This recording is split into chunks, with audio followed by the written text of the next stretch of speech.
Hello and welcome to the Final Bell. It's great to have you with us for another week. We are proudly presented by GMHBA. Thanks to them for their support and the fact that we can bring you this podcast every single week. And every single week with me is Meg McDonald. Hello, Meg. Hey, Lingy. How are you? I'm very well, thank you. We're creeping closer and closer. I've got to ask, pre-season and the match sim, all that. How's it travelling? Yeah, it's travelling well. I was just, you were very patient with me this morning while I had to do a press conference. But they were asking about match sim and I fumbled my answer. So let's see if I can get it right now. You do pre-season. You're like, we are humming. Yep. We are fitter than ever, more knowledgeable than ever, more connected on field than ever. This is going to be great. Train like you play like you train. Round one's coming. And then you play Oppo for the first time. You're like, oh, that was that was a bit ick. You wonder if you've done any training at all, don't you? Yeah, you feel unfit. It was one of those. Now, having said that, we walked away with, technically we walked away with a win, and there were some positive signs, absolutely, along with some RFIs. But it was good to blow the cobwebs out on that one. We get a chance at a proper practice match this Saturday against Essendon, so that'll be good. So all in all, feeling good, pulled up well. Excellent. Didn't cramp. We love that. That's always a very good sign. If you can avoid the cramp, that's fantastic to hear. Can't wait, as you said, for the, we'll call it proper practice match as opposed to match simulation this Saturday against the Bombers. Windy Hill. Windy Hill, yeah. Old school. Old school. I don't think I've played there before, so it'll be good. Fantastic. Well, hopefully it goes really well. Now, you've been brilliant for this podcast. You have already caught up with Cat skipper Patrick Dangerfield and had a chat with him, which will be coming up in the second segment of this podcast. Always great to catch up with the skipper. It certainly is. He managed to fit us into a tight schedule, but he is jovial, usual self. But I think we had a few good deeper discussions in there on what it's like to go over and get the 4 points in Perth and how it feels to lead a team towards September, hopefully. And he certainly led the way in that game over there in Perth. He was absolutely sensational. We're going to get stuck into that a little bit later in the podcast. We will talk about the important game coming up Saturday night against the Saints at Marvel Stadium. But let's dive straight into what was a first-class win. Freo are a very good football team, particularly over in Perth at Optus Stadium. And probably stinging and feeling like they really want to bounce back hard after the shock loss the week before where they appeared to have the game won and then and the Bombers pinched it off them. And I thought the Cats just played brilliantly and even missed a few chances to put it away a little bit earlier, but it was a terrific win. Fantastic win, and I marvel at the team's consistency. I feel like every week, one of the we can be proud of as Cats fans and supporters and people is the, I hate this, but the come to play. There is a consistency, I think, comparative to the comp that's, a source of great pride for us. And then we go to Perth and you're thinking, watching, oh gosh, they've really set themselves for this one. And we turned it up early. They clearly knew that we needed to start really well, and then we leveled up again in the fourth quarter. So a really pleasing win, and the ramifications are huge. They are huge. When we talk about that ladder, it is a crazy ladder. I am loving this season. I am loving every different aspect of battle for top 2, battle for top 4, battle for top 8. The Hawks are in the top 8 now. You can't be loving that. No, I'm not sure I'm loving that part of it, but their run from, round 8 or 9 where we were like, oh, geez, what's happened to Hawthorn? What's going on? Weren't they supposed to improve? They are flying. The Bulldogs were flying, but then have a little setback on the weekend. Carlton, Essendon, Collingwood, they were going to be top 4 halfway through the season. Fallen away a little bit. Sydney saved top spot. Yes. And what a game that was. And I think one of our favourites, Isaac Heaney, just decided to turn it on in the last quarter. The ladder is just crazy, and the importance of being able to go interstate to Perth, play a team that's around you on the ladder in Fremantle and get the win. A classic 8-pointer. Yeah, and it was brilliantly led by the leaders again. Said you've already spoken with Paddy, so I hope I'm not doubling up on anything that you talk about. I haven't had the chance to hear it yet. He was superb. 11 clearances, I think 8 inside 50s. When it mattered, stood up and just said, yep, we're going to win this game? Yeah, I was under instruction not to pump him up too much. So we didn't harp on about his own performance, but it was, my goodness, it was really impressive. And I heard that it was his 333rd game or something of AFL on the weekend, or VFL, AFL, whatever it is. And to be doing what he does, I know we say it every week, at his vintage is so impressive. And to stand up like he did with the contested marks in the last quarter, would have loved him to kick that goal in the goal square. We do speak about that. But that's how you lead. You know, I think it can get a bit, it can get complex, and there's so much that's demanded of, I'm sure, him in his captaincy at this time of the year. And to boil it all down to, I'm going to stand up and take my moment and play with the aggression and sort of fortitude that I have for my entire career was a really huge statement. As you know, I love the different stories and journeys of different players. You've got Paddy Dangerfield, an exciting youngster, a first round draft pick, great career at Adelaide, superstar, then the big move, superstar at the Cat. It's an incredible football journey, but one that was you'd be confident of him going on to have some sort of really good career when he was an 18-year-old, 17-year-old drafted. Then you've got Sean Manor, a completely different football story, and having to stick at it and somehow continue to persist. And he was able to have a huge impact on Saturday.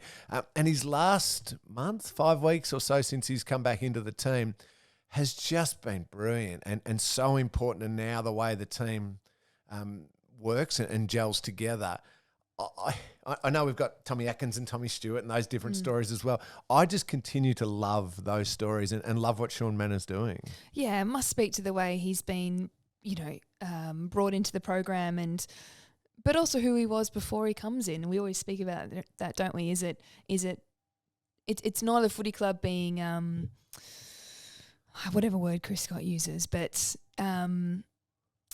we back ourselves in your culture, but you can't. You've got to get good people in the first place. You don't just click your fingers and all of a sudden what the footy club does is turned him into a good player. He's clearly a good player and a wonderful person who was up for the fight of turning himself into an AFL player. Absolutely, and his modesty throughout and his humility and I guess just the way he's been able to stick to task. I was just speaking to him then, and he's despite all his experience, he's a first-year player and he didn't necessarily expect to then get that opportunity round one, and he had to go back and make sure that he truly knew his role within the team and honed that craft and role in the VFL before he's got his opportunity. And I think it just speaks to the importance of having those goals, not just I'm going to get to play AFL, but I'm going to contribute at AFL level, be comfortable at AFL level, and want the ball in my hands when the game's on the line. So. And as you said, so quickly to understand that you go from VFL level or whatever level you're playing at around the state leagues, where it is just get the footy as much as you possibly can and kick some goals and you're one of the better, if not best players in the competition, to realising that, yeah, sure, at AFL level it is important to get the footy and to kick the goals when it's your turn. But you've also got to contribute for the other 100 or so minutes that you're on the field, 120 minutes of total game time, roughly. What else are you doing? What are your running patterns? What are you doing defensively? If you're there to cut off that exit, is it allowing another teammate to then bring some pressure and cause a turnover that you're kind of nothing to do with, but you have contributed to? And he's quickly adapted to that and brought so much more to his game, which is brilliant to see. We do the Bendigo Banks Meet the Moment nominees every time. It's on the social media channels of the club and the website. We mention it here on the podcast every single week. One of them I'm thinking that led to a Sean Manor goal. One of two, but the big one. The big one. Grindmire's tackle. I think we said if behind the goals, the vision of that, if you get an opportunity to have a look at this, like Freo are out. And Myers' tackle causes a stoppage. Again, it doesn't always flow as perfectly as that big turnover and then bang, straight in, there's the goal, look at that. Sometimes it can be more subtle, is it causes a stoppage which allows you to reset the ground, get your set up right, and then the goal happens. Yeah. No, absolutely. And Myers had another great game, and this is not directly related to the meet at the moment, but I think we always thought with Shawnee that is he going to be able to get into a team with Stengel, Myers, Close. Yep. They've made it work because they've rewarded good footy. So really wonderful to see them combine and little knock-ons and the creativity that's coming in and out of their game as much as you say, the pressure acts. The other one for the nominee, if you're keen, is the Maxi Holmes holding the ball tackle on Swikowski, leading to Danger's goal. I meant to ask him if he was taking set shot practice with the team because possibly wouldn't have picked it, but he executed on that one. He nailed it beautifully. So if you want to vote for any of those, you can on Bendigo Bank's Meet the Moment. Jump on the social media channels of the Footy Club, either the Myers tackle leading to the Manor goal or the Maxi Holmes holding the ball that leads to the Danger goal. Wasn't Maxi Holmes' how many bounces? Yeah, how many bounces? It's becoming like a reflex. I just got to talk about this for a second. He's been watching the Boomers too much. Have you counted the steps per bounce? There was one he got in the back pocket where he was stationary, and he's got almost like, I don't know if it was a handball receiver, just bounce it like a reflex. Bounce it just like you do when you're just standing there watching. You just can't help it. Just bouncing the ball. I absolutely wouldn't know. I think I've had a grand total of 1 for my career, but can't knock him. Gosh, he's bringing a lot to the team. Excellent again. So many contributors. Obviously, when you look at, I know Sean Darcy was out for them, which was a big out for them, but they've also got Luke Jackson, who's a terrific player. He goes all right. Yeah, goes very, very well. A really strong Fremantle team. Caleb Sarong's a star. Yeah, you'd like Caleb Sarong. I think if I talk about Isaac Heaney with just this big glowing smile, I talk about Caleb Sarong in the same way. Yeah. He kicks 3, plays a really good game, but we can still overcome that. That's such a good sign. It's such a good sign when good teams are throwing really good things at you and you can still handle it. So a fantastic win. I thought Reece was reason I brought up Sean Darcy out. I thought Reece was really good against Luke Jackson. I think him coming back into the team after that period where he just had to get his body right and then get his form right again, he's been important for a couple of weeks now. Hasn't he? He was, and I know they both kick goals, but he got that first goal on Jackson, and I think we can probably understate what challenge that's been for Reece. I haven't spoken to Reece, I don't know, but I think when we speak so often about players at the beginning of their career going in and out of the AFL side, but that's got a whole new set of challenges when you're in your 30s and you're towards the back end of your career, and he's taken it in his stride, and he will be pretty fundamental to how we go over the next couple of months, and to see him play well and have the athleticism himself to challenge the likes of Jackson's fantastic. It's a good point you make. You've got to move on from that anger and also potential frustration, disappointment, whatever it might be, or that feeling of panic of, oh, hang on, is this it? Am I never getting back in? Yeah. Time's not on my side anymore. I won't have a chance. Somehow shifting that aside and go, well, okay, I'm going to go back and play really good footy and show that I'm ready to jump whenever the coach asks me to do so. It takes a strong mindset to be able to do that. I want to take a break because everything that we've been talking about is leading into the fact that we need to keep winning. Really keep winning, how tight that ladder is, and it's going to lead us into the St Kilda game. We're going to do that in segment 3, but coming up next, as I mentioned right at the top of the podcast, you've already caught up with Cat skipper Patty Dangerfield, so Meg and Patty have a chat next. GMHBA is Geelong's own not-for-profit health insurer who has been caring for the Geelong community for 90 years and is a proud sponsor of the mighty Geelong Cats. Hey Cats fans, welcome back to the Final Bell. As promised, we've got the man, the myth, the legend. Meg. No? No, I like it. Captain of the Cats, Patrick Dangerfield, fresh off 10 coaches' votes and a massive win in Perth. Thank you for joining us on the pod today, Pat. Good to be here, Megs. It was a nice trip. The away wins are always special, but when it's sort of like a 2:00 game, it meant we could sort of enjoy each other's company post game. It was nice. And I wanted to ask you about the trip in its entirety, because you seemed like a few had the choice to go up a day or so earlier. Do you believe in Perth jet lag? Well, maybe I do, because I did head over early. I think it does make a difference. I mean, one of the things that we do well is leave travelling, and a lot of the preparation part of our squad, we leave it to personal preference. So we had probably 12, 13 players head over on the Thursday, and then the remaining squad head over Friday. So we had a decent contingent. We went and saw Deadpool actually on the Friday pre-game. Yep. And it was good. Yeah, nice. And tell us about the prospect of going over in the first place. Obviously, the coach admitted that it's their job to look at the potential of a win and how it plays out in terms of ladder positioning and that sort of thing. But we're going over. It had the potential to be a massive result for us, but we hadn't beaten Freo recently at all, right? I didn't realise this either. Yeah. So it's like the last 3 games that they'd won. We never spoke about that once. We didn't speak about the ramifications of winning or losing. It was more, this is the job, let's focus on that and not be distracted in a sense. As a player, you already know what the ramifications are. Yeah. You know the context of the season and what a win or a loss means for the remainder for us. So there's no point sort of spending too much time on that. But the ramifications are important, and winning, it gives us the opportunity, if we're good enough, to earn a spot at the pointy end. So what do you put down? What do you put the sort of intangible? It looked like the boys set themselves in inverted commas. Yeah, all that stuff that outsiders look at, and I think internally we go, well, you want to front up like that week in, week out, but there seemed to be something different this week. Yes, no. Otherwise, no, real. Anytime you travel, you should start the start should always be a focus.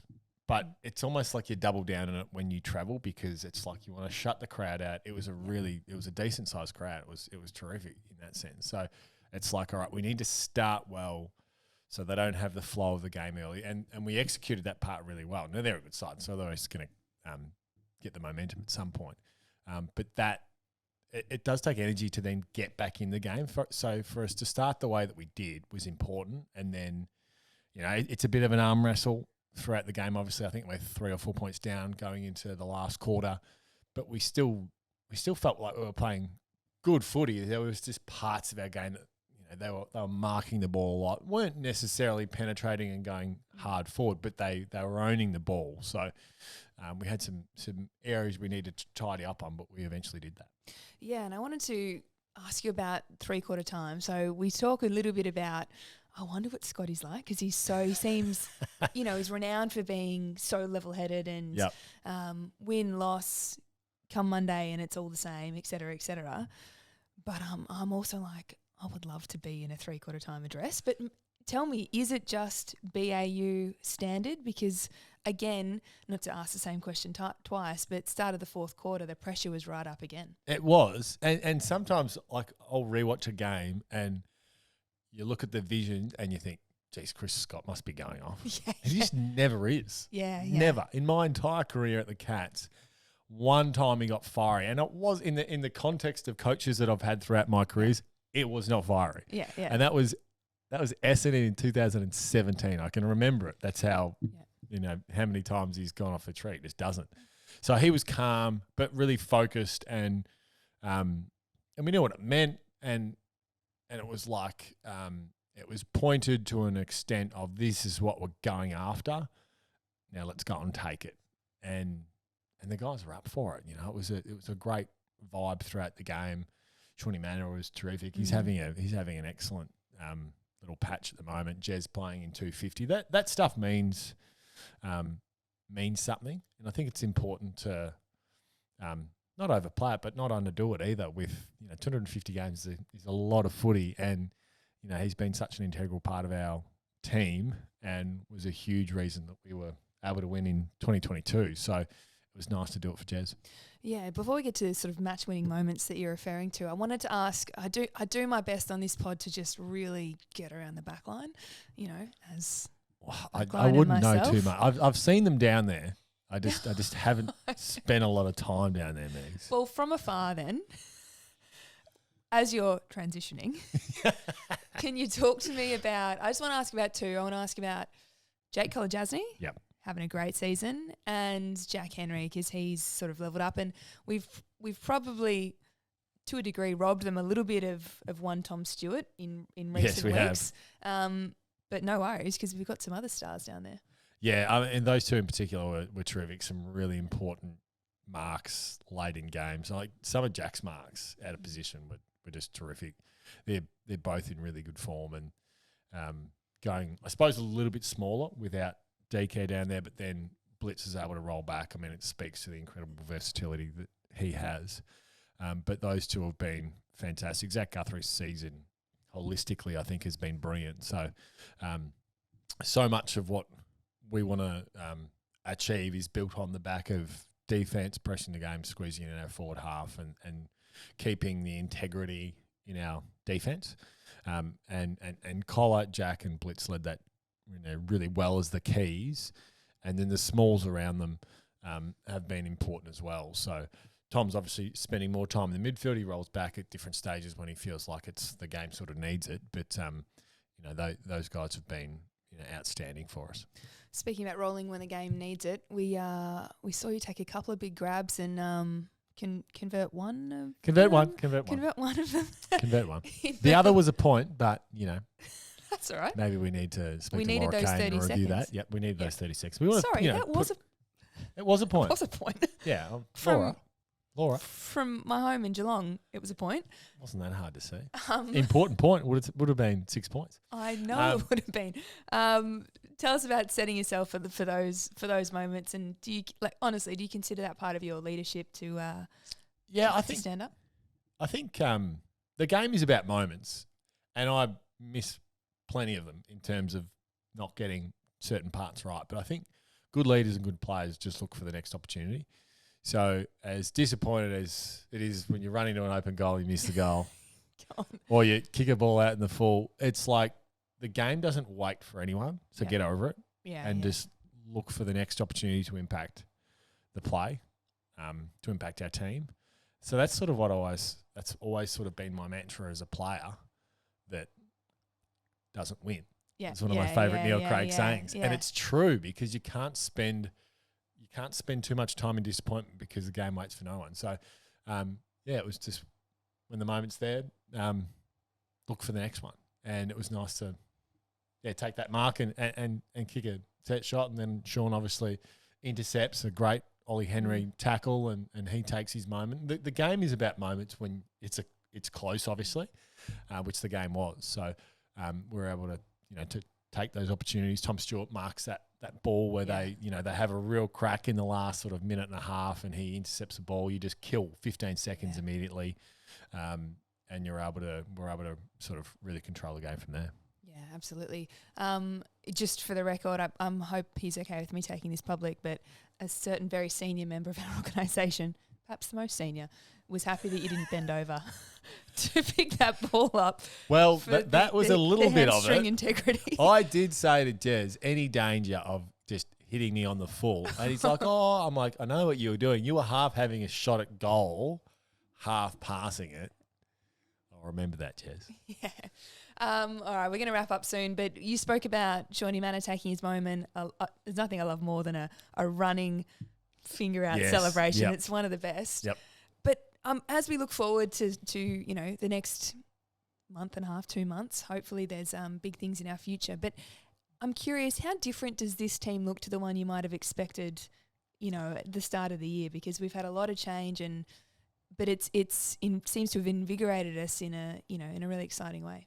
Well, I was hopeful, but I didn't see the season that Ollie Dempsey's had. Yeah. Like, he's been spectacular.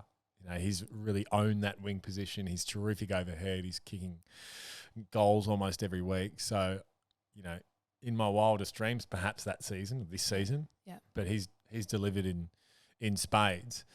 So he's been, that energizes you as an older player. I think, you definitely experience that as well when you have those young players come in and really, stand up and own the moments and perform every week. So, and the team's been sort of littered with those stories as well. So, I feel like we're in a really good spot. We're not playing our absolute best footy, but there's parts of our game that we're executing really well. So the challenge for us is to, execute that for longer periods when the pressure is at its highest and when the games mean the most. And that's September footy. That's the next couple of weeks. Yeah, absolutely. All right, last one for you. I'm going to ask a short-term and long-term one because you can't just 1 week at a time and get out of it. No, okay, I'll give you a proper answer. A quick word on St Kilda this week and the importance of that game, but then what hopefully this, next few months looks like for us in terms of membership records, hopefully W and AFL happening at the same time and having a few great moments down here at GMHBA. Well, I think that's the great part. If you're a Geelong supporter, you've got the men's season coming into finals, W about to kick off. Obviously, we played the Pies last week in an intra-club rather. So it feels like the football in the Geelong community is very much alive. St Kilda, they've played some really good footy in the last few weeks. They've sort of been the giant killers and out to spoil the party for a few. So starting well on their home deck is important. The ball moves incredibly fast at Marvel. So playing the game at our speed is going to be important and playing it on our terms. You can do that more often than the opposition. It gives yourself a good chance to win. So looking forward to getting on that deck. It was great to play at Optus. I mean, that's an incredible stadium, so that was really enjoyable. But it all, to get the finals right, you need to get this week right. Yeah. You need to get that build up right. So that's sort of what's ahead for us. And then, as I said, as a Geelong person, as we both are, it's a pretty exciting time for the footy club with what's ahead. Absolutely, well said. Well, what's ahead for you today is a main session, craft session? Craft session today, regen, 34 meg. So as you get a little bit older, you do a little bit less on the slower days sometimes. So speak for yourself. No, I'm speaking for you. Okay. Little bit of, we'll do Oppo analysis this morning, review and tick off a few little bits and pieces around St Kilda, which we'll probably do. That'll bleed into a little bit of the craft session around how they do things and how we want to play. And we get rolling again. Enjoy the sunshine. Thank you for coming on. I know you're a busy guy, but To the Final Bell loves it. Thanks, Megs. GMHBA is Geelong's own not-for-profit health insurer who has been caring for the Geelong community for 90 years and is a proud sponsor of the mighty Geelong Cats. Welcome back. It is great to have you with us on To the Final Bell, brought to you by GMHBA. Great that we could have that chat with Patrick Dangerfield, fitting us in around his very busy schedule and his very important training schedule as the team prepares for a big Saturday night clash against the Saints at Marvel Stadium. St Kilda can't play finals, Meg, but they have got that feel about them as a team that doesn't mind the idea of wrecking a few teams' seasons. They're dangerous in the way that they play. They can bring you down a bit. They close it down. Ross Lyon's so well prepared as a coach. It looms as a bit of a danger game, but it also looms as a game, if we're sharp and we're on, that perhaps we should win. Yeah, that's been their form recently, hasn't it? They've sort of had a significant loss to Brisbane. I mean, Brisbane's been flying until the weekend, as you say, but then they've taken 4 points from a few teams that didn't want to give them up. So I reckon it's our first game since this time last year at Marvel Stadium as well. That has a whole different context. Paddy mentioned when we had a chat that the tempo of the game can be so vastly different there. It's played with so much speed. And gosh, round one seems like a very long time ago, doesn't it? Certainly does. That we first played them. So what are we threatened by? How dour they are, or? Yeah, they are. They do have that defensive element to the game. Absolutely. Ross Lyon's teams have that, and this team does.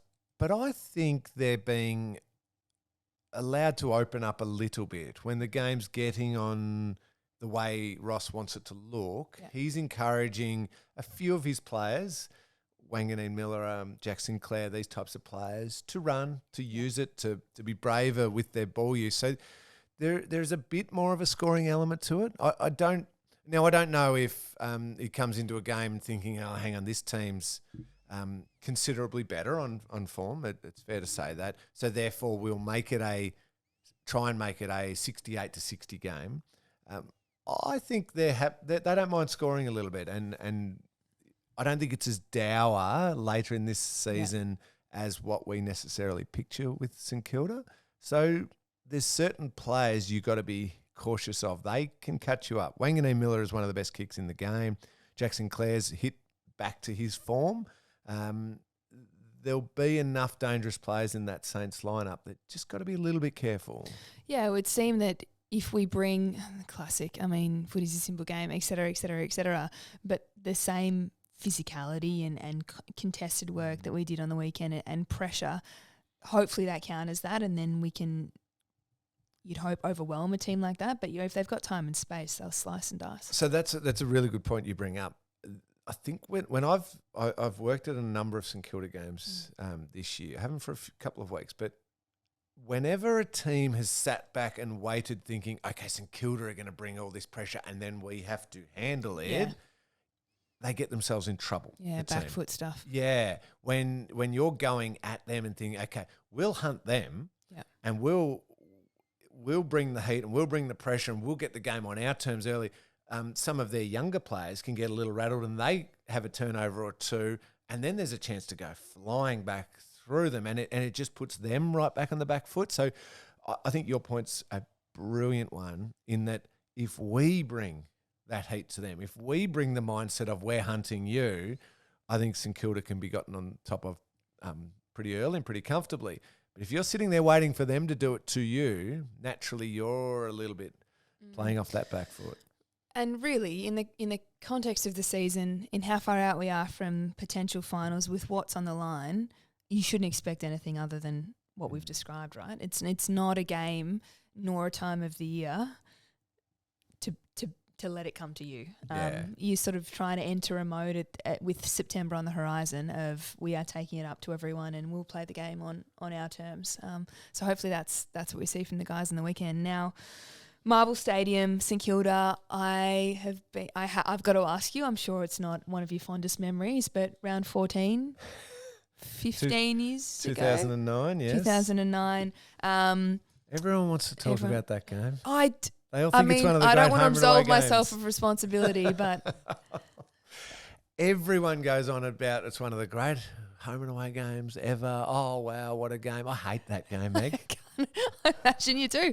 I can't think of any game in my career where we've lost and I've been like, that was great. Love that. Let's talk about that. Now, Geelong fans know this. I don't even need to, but both teams 13-0, and we know what happened later on in that year. It was one of the fastest, most high-intensity games I've ever played in, and they jumped us early, then we hit back. And I've watched, I think during COVID when they started replaying a few games, I actually finally watched it, and I was blown away by some of our ball movement was off the charts. Like the bold craziness of it all at times, and just a frenetic pace of everything. So, yeah, I get it. It was a sensational game, but I've still got, pardon the language, I've still got the shits that we didn't win that game. But we know what happened later that year. Yeah, we do. But I want to win both. I want to win that one and the game later on in the year. And, Michael Gardner, who's I've run into recently, he's a good fella. Just that mark that he took, it's a brilliant mark. A brilliant mark. I can acknowledge that, but oh, God, Anyway, so there is a bit of a rivalry there. But the record's been set straight. Don't ask him about it. Not a fond memory, but... You always ask the hard questions, though, Meg. I love the fact you asked it. And usually the reaction to a good game as good as that is a bit more positive, but no, not That's from all me. right. Sorry, Meg. We do actually talk semi-regularly about playing St Kilda and playing St Kilda at, I think it was at Marvel, because we often cite the turning point of the 2022 season. Yeah. Now, I don't want this to be a turning point. I'd rather this be an affirmation of, the trajectory that we're on, and hopefully if we flex in the way we've just described, that's true of this weekend as well. Yeah, I think I've certainly been on record saying I walked out of Marvel Stadium that game thinking, I'm not sure we can. It may have been the fact that I'd taken 6 kids to the footy solo, and I might have been not feeling as positive as I could possibly feel. But I had some serious concerns about, we looked a little bit this, a little bit that. Yeah. And, of course, the rest is history after that. So Geelong's going to have to be on. Now, personnel-wise, we always say this, check the GMHBA health updates for all of this. We're recording this Tuesday morning, so there'll be more information coming out during the week. Tanner Bruin, we do know, will miss with concussion protocols, which is a shame because he's just builds a little bit of form and then jumps back out again. So hopefully he's all okay. Sam De Koning, we're assuming he won't come back in yet. Again, check the health update though. Gary Rowan, who was subbed out, not subbed out, he was taken out of the team before the game. Chris Scott, I think, post-match said probably right to go, which is good. Put him in. Oisin Mullen might hold his spot given Tanner comes out. Certainly brought a lot to the table as well. And the other one, Tom Hawkins, continues on with his rehab program and trying to get back, obviously, to continue to play more footy before his wonderful career ends, but it certainly won't be this week. So there might be a change or two, depending on Gary Rowan and Oisin and Tanner and all that. I don't know anything about this other than it looked, Ollie Henry looked a bit sore at the end, didn't he? Where he had that sort of... I don't know what happened. Was it a bag? Yeah, he was just in the wards. He was in the wards, and he was on the bench with the finger and the way he plays, the way he launches himself, he's bound to get banged up occasionally. So obviously got West Coast in the last game of the year down here at GMHBA Stadium, and then the bye. There may be an opportunity. The fact is they have to keep winning though. Yeah, I know. You don't want to be hitting finals with a player at 60 or 70%. You need them at 90, 95%. No one is ever at 100%, I can assure you of that one. So do check the GMHBA health update, please. The VFL, just quickly, went down to Carlton on the weekend. Mitch Nevitt, again, really good, got plenty of the footy, continues to put his hand up. Yeah. Mitch Hardy got a heap of the ball again. He just continues to say, hey, if you need me, I am here. Doing my thing. But the VFL team certainly finals bound and have had a good season, but not so good on the weekend. I love the fact, again, I know there wasn't the win, but players saying, hey, anything happens, whatever, if there's any opportunity opens up, I'm here, I'm ready. Yeah. Always important. AFLW tickets continue to be on sale, man. Tickets are on sale, and we mentioned it briefly with Danger that the club is approaching 90,000 members, so please get on board. We know that AFLW memberships are going to be a key part of achieving that milestone, and just a great show of support for the gals. So sign on up or grab your tickets because we're at the 2.5 weeks to go mark. Saturday night, August 31st, playing the D's. So, we'll get through Essendon on the weekend, and then it'll be track is clear, push towards round one. So it's an exciting time to be at the Cats. And I tell you what, on the weekend and again today, nothing to me says the season's around the corner like the sun coming out. The weather has been September. I said to my son, Max, we were heading off to his basketball yesterday evening. And I said, Maxie, this just reminds me of finals footy. He's like, this reminds me of nothing, Dad. I'm like, you'll get it, mate. You'll get it one day. One day that's that warmth and that smell in the air and that it's finals footy. But he doesn't quite get it yet. That's all right. Just yet. Hopefully he learns this September. Yes, fingers crossed. We better wrap things up. We've had a great chat with Paddy. Thanks so much for doing that a little bit earlier, Meg. Huge game, as I mentioned, this Saturday night against the Saints. We've got to keep on winning.